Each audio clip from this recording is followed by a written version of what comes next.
your eyes for a second and imagine that you are in the year 2075. What do you see?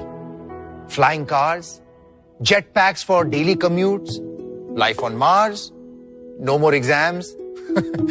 I'm sure many of you have really fascinating and wild ideas of what the future will look like.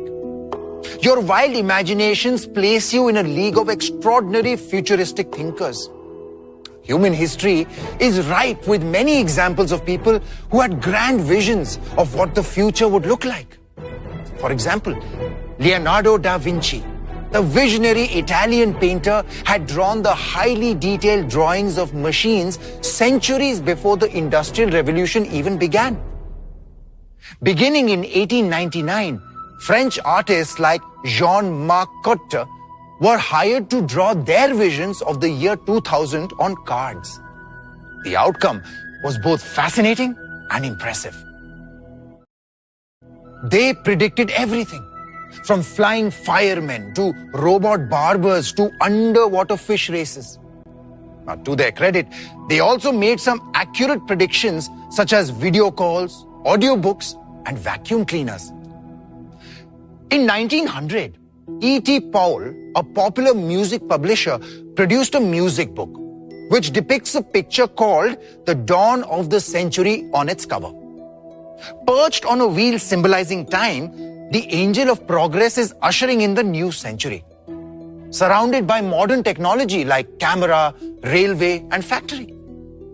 Another depiction in a magazine from 1901 titled Two Magicians makes a racist differentiation between the Occident, that is the West, and the Orient, that is the East.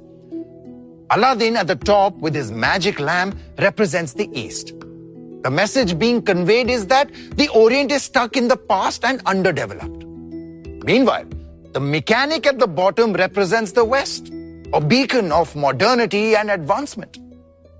Here, the mechanic is a magician, giving life to bridges, high-rises, and ships. All these representations symbolize the glorification of technology and machines. Such representations present a victorious account of the modern world. They paint the picture of a world marked by rapid technological advancement and innovations. A world where machines, factories, steamships, and railways are the drivers of development.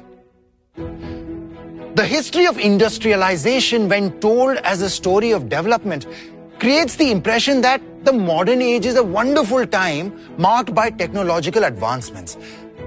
In fact, such associations and imagery are so entrenched into the popular imagination that the actual complexity of human history is undermined. If I asked you to think about the signs of development, you would probably think about infrastructure, such as high-rise buildings, bridges, or railways and factories. But how did such things come to be associated with progress? Is rapid technological progress a prerequisite for industrialization?